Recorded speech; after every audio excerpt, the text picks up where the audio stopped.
Hello, everyone, y muy buenas tardes. Hope you're doing well. I'm Yarel Ramos from Edición Digital California on Univision, and welcome once again to Hispanicize Unidos Together Virtual Summit. El panel de ahora, next up, we have something that is going to be really important for all of us that are in the midst of everything that's been happening in the country. I think we've all been affected or have known someone that has been affected by COVID-19, by the pandemic, and today we want to discuss something and everything that has to do with the Hispanic community. This is the Salud, Dinero, y Amor in the time of COVID.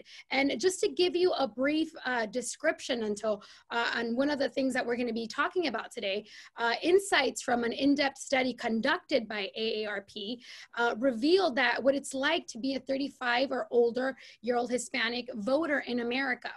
It's leading up to one of the most important elections in our lifetime. And in addition to the impact that it's had in the Hispanic community, COVID-19 and the coronavirus.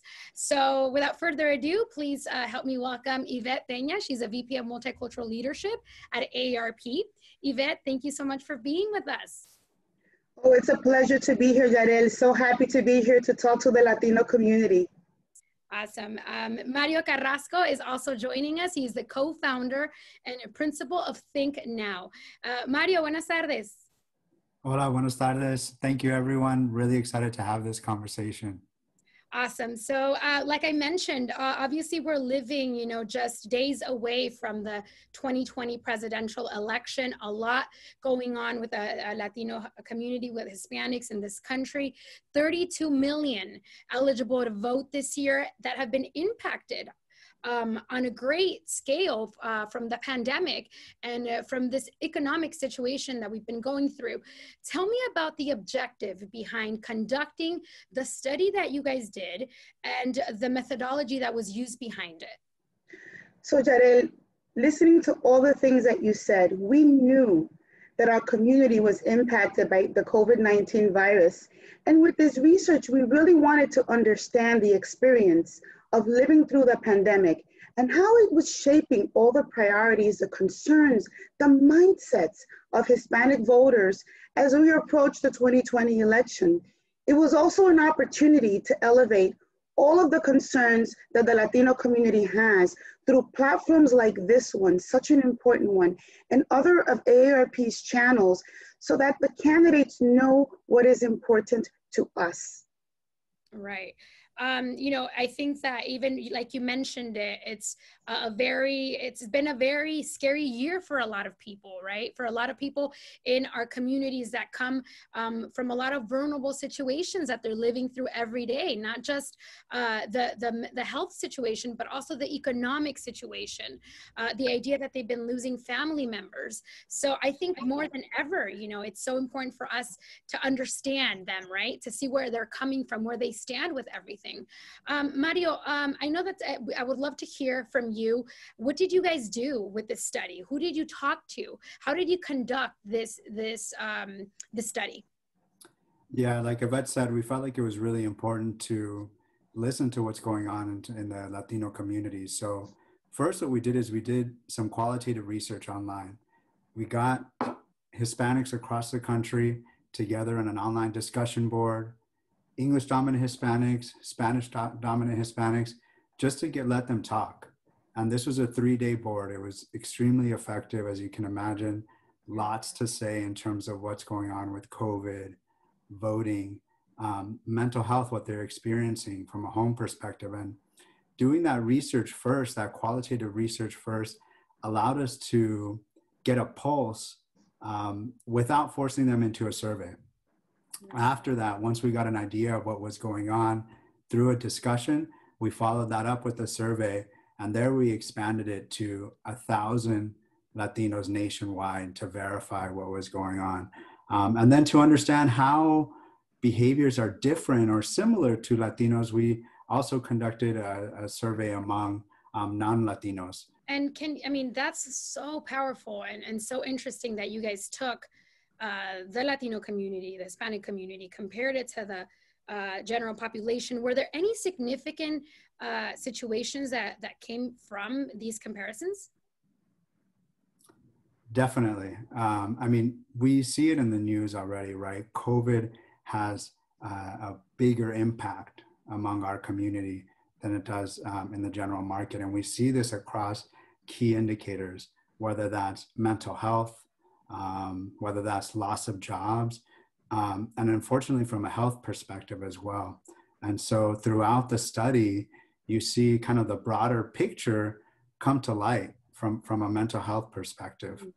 That's interesting. We're going to get to mental health because, that's a very important topic, a topic that has a lot of taboo in the Hispanic community, and that we need to understand and make sure that we break those barriers, right, that come with being just much more inclusive and understanding. Yvette, I'm really curious about this because AARP is typically thought of as an organization for people that are over 50. So talk about what you are doing to connect to the younger audience, the younger community within the Latino, Latinx, Hispanic spectrum. We're doing so much. The work that we do at AARP, we call it our heart work because we work with Amor. At AARP, we empower you to choose how you live as you age. And this is a multi-generational approach. And all of this outreach that we do to our community, we put them under the pillars of Salud, Dinero, y Amor. Because no matter what age you are, these are the key ingredients to living a good life. And we know that for one to thrive, right, in their later years, it's crucial to begin to speak about finances, about caregiving, about health when people are younger. Why? So that they have time to plan. There's a millennial work that we're doing in 2020, right? And it is focused on the importance of financial planning. Through our Disrupt Aging platform, we believe that taking the limits off life and living as you choose. Life doesn't have to be in a linear, traditional fashion, right? But in order to achieve these milestones, it's very important that the message resonates with our younger audiences. So we conduct these workshops to really listen to them and help them plan for their future. So everything that we do, we have millennials and the younger generation in mind to help prepare them for the future because everybody has a birthday. Thank you, Yvette, for sharing that. And we hope that this inspires as well other young people to be able to tap into AARP and learn from everything that you're doing. Absolutely. We're going to talk about something that Mario mentioned and that I also think is of incredible importance when it comes to health, and that's mental health, right? In your survey, Hispanics were more likely than non-Hispanics to be extremely, and that was a key word, extremely concerned about someone in their household contracting COVID or dying from COVID-19. Can you tell us about this finding, Mario, please? Definitely. And I think this touches back to a point Yvette made. By the way, I'm barely a millennial. So this is one of— like a millennial to me, okay? Barely a millennial, but I really did identify with this data because what was great about it is even though we're all going through this together, we're quarantining, right? And I saw a lot of my household reflected in this data. I live in a multi-generational household. My mother-in-law is living with us. I have 2 young kids. So a lot of the issues that we come up are more prevalent among the Latino community, which much more likely to live in a multi-generational household, much more likely to have kids in the home. So when we're looking at the effects of COVID from a quarantine perspective, schools being closed, we saw this reflected in the data. I think one thing that really jumped out to me as a father of 2 young kids is the fact that grandparents, Latino grandparents, were worried about their grandchildren not going to school. That's a top concern. And I think that's really great that, AARP taking this holistic perspective, not just looking at 50 plus, but also looking at 35-year-old and up, and seeing how this multi-generational households have an impact. And again, some other factors, right? Hispanics much more likely than non-Hispanics to have lost their job, to be furloughed. And from an economic perspective, and you can see that has a huge impact. but you can imagine what the mental health impacts that are for individuals and households experiencing this. Absolutely. I And mean, Maria, also think about the essential workers. A lot of the younger generations in a multi-generational household have to go out and work. So although some have lost their jobs, they're coming in.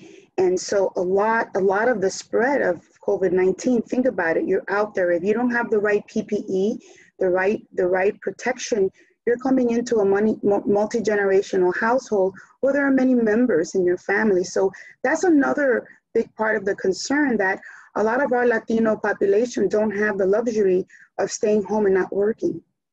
Yeah, that's a great point. And it ties to another data point, right? That yes, our population are much more likely to be out there on the front lines working, and couple that with much more likely to have a multi-generational household, having to work, come back and have maybe your parents, your in-laws there. That's a top concern among younger Latinos. absolutely. A top concern is spreading that to an older family member. The study also, said that 3/4 of Hispanics that were surveyed say they have at least some difficulty dealing with the pandemic on a personal level, and difficulty dealing is even more intense among 35 to 49-year-olds. Why is this important? Why is this significant? I can talk a little bit to that. I mean, I think it's some of the factors that Yvette and I were talking about. I mean, one, we're all going through this together. I think there are some factors that make it more difficult for our community. Another statistic is that we're much less likely to have jobs that we can work from home. So you can imagine the stress, the impact that has. And then again, much more likely to be in a multi-generational household. So dealing with your job, dealing with your children, and then having to deal with aging parents. And I think that's, again, another testament to the work that AARP is doing, helping us navigate this not only COVID, but kind of the aging process in general.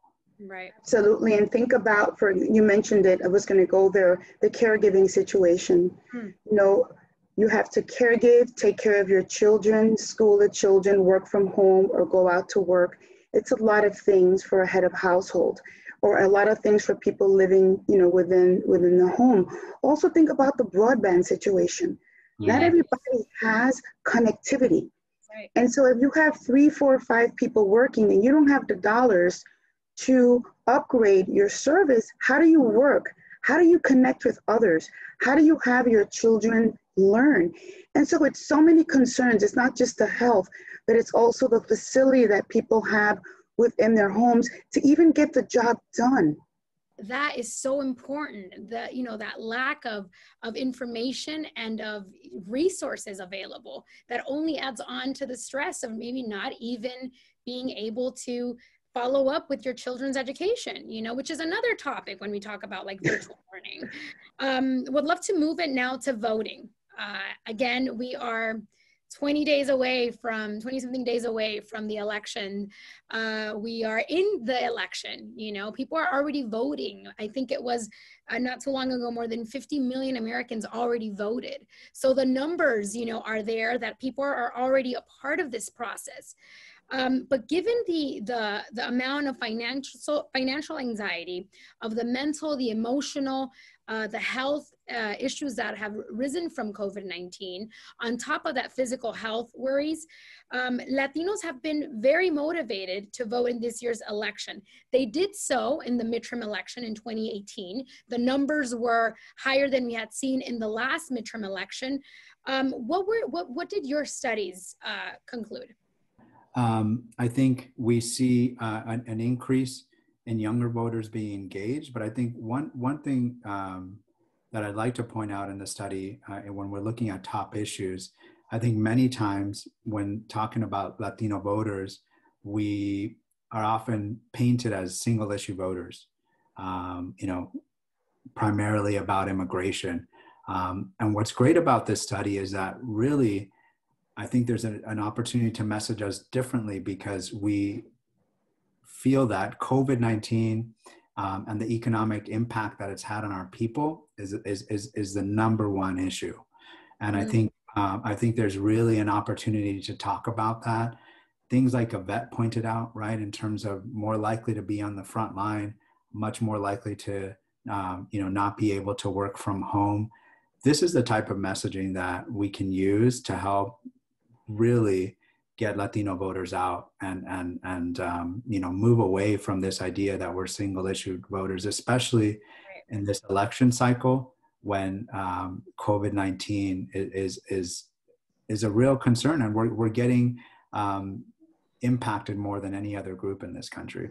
Right. So Jarel, the pandemic has also brought out all of these disparities that already existed, but are now amplified by what's happening with the COVID-19 and all of the issues that we've already discussed, and the study also showed that we will have a lot of first-time voters that are Spanish dominant, that are going to be age 35 plus. These are the voices that we need for change. These are the voices that we're needing to bring all of these disparities that came out in the study to the forefront. And this is what's motivating them really to go out and vote, because they want to see change. They want to see something different as 2021 comes ahead. And so it's so important that we highlighted these issues, because these are issues that we can focus on and hit harder, because we know that these are the things that matter to them, to us. Right. I would love to just mention a few more points on the data. 58% of Hispanics, 35 plus, said that this is an extremely important election. 71% of likely Hispanic voters aged 35 and over believe it matters greatly that Latinos vote in the presidential election. 10% will be voting for the first time. 19% of Spanish dominant likely Hispanics aged 35 or over will be first-time voters. So these numbers, I feel like, showcase what we've been talking about in elections for the past, I don't know how many election cycles, right? When it comes to the power of the Latino vote and them being more motivated than ever in everything that we're going through to make sure that their voice is heard, that their vote is counted. But I really want to touch on, and will be the last point, because there's always this idea, and there's still this remain of some voter apathy when it comes to opportunity to motivate Latino voters ages 35 to 49. 16% are eligible voters not yet registered to vote, and 23% of all eligible voters in this age group are either not going to vote or might not vote. Why is that? It's about the issues. They need to make sure that the issues that are important to them, that are impacting the family, that they are being addressed by the candidates. I feel that it's so important that they know that whoever is going to be elected will make change, will address what they're facing. And that's why it's important for organizations like AARP to bring out the issues. We're always writing to our representatives and our elected officials, here are the issues that are important to the 50 plus and their families. And I feel that if people don't feel that they're going to be represented, that their voice will be heard and their needs, they're not going to go out. So they need to be motivated by the issues, the changes that they want to see in order to go out and vote. Right. Before we wrap, Yvette, you have a very special message to all our viewers. Yes, Jarel, I do. This year, we have a unique opportunity to make ourselves heard. The 2020 election marks the first time that Hispanics are the largest racial and ethnic minority group in the electorate. So we encourage you to use your voice as a tool to help make an impact in your community. For more information and broader insights captured in our Salud, Dinero, y Amor in the Time of COVID study, we invite you to visit in the Hispanicized virtual exhibit hall and see the AARP exhibit hall, where you will find additional resources and tools, as well as state-specific voting information to help you and your family vote safely. Excellent. Thank you once again, Yvette, for everything that you're doing for the community, for being an advocate through AARP. Thank you, Mario, as well, for giving us all this information in terms of numbers and the data and for us to better understand it. And everyone watching, you should be, and make sure that you are ready and you know where to go and vote. Vote early in your state if you can. And as you heard from Yvette, you can also go to AARP's state voting guide website. There you'll find bilingual information in los dos idiomas on how to register to vote, also how to vote absentee or early, and the key deadlines you need to know. That's also very important because deadlines are approaching in many states, so we don't want you to wait. And for those who want to learn more about the AARP research study we were talking about today, please visit aarp.org/Hispanic COVID survey. Once again, un gusto saludarlos, un gusto platicar con ustedes. Thank you so much. Have a great day. Gracias, Yarel. Thank you, Yvette. Thank you, Yarel. Thank you, Mario.